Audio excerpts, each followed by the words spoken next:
Our first element that we are looking at is oxygen.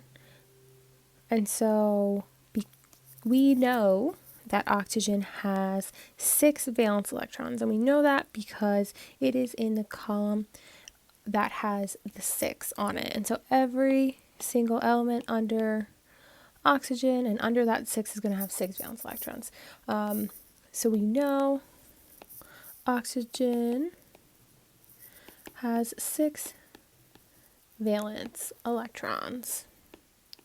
Remember, our valence electrons are just the electrons on the outside of the atom. It does not include all of them.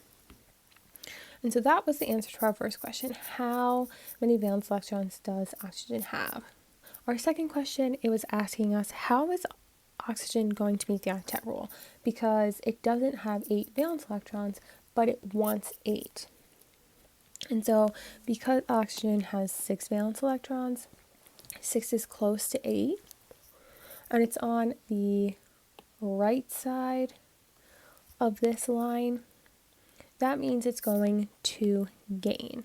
And we said the other day that everything on the right side of that line, so anything that has more than 4 valence electrons, 5, 6, or 7, they're going to gain. So it'll meet the octet rule by gaining electrons.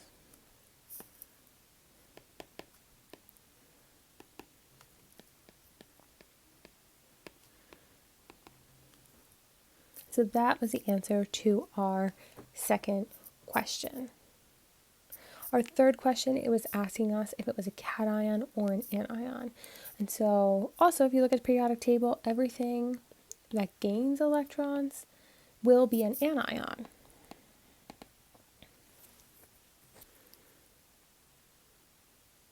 That means it's going to be more negative.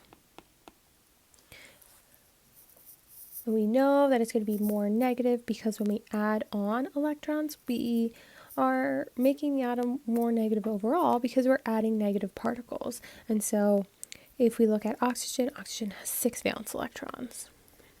So -6, that represents 6 valence electrons. And it has a negative sign because electrons are negative. Now if we add on 2 more electrons to get to 8, we now have 8 electrons. And -8 is bigger than -6. And we just made oxygen more negative than before. And because we made it more negative, it'll be negative overall, which means it is an anion. And so, real quick, as a summary, oxygen has 6 valence electrons. Because it has 6 valence electrons and it's on the right side of that line on the periodic table, we know it is going to gain electrons to meet the octet rule to get to that 8. And because it's gaining electrons, because we're adding on more negative particles, it will make it an anion. And anions are negative.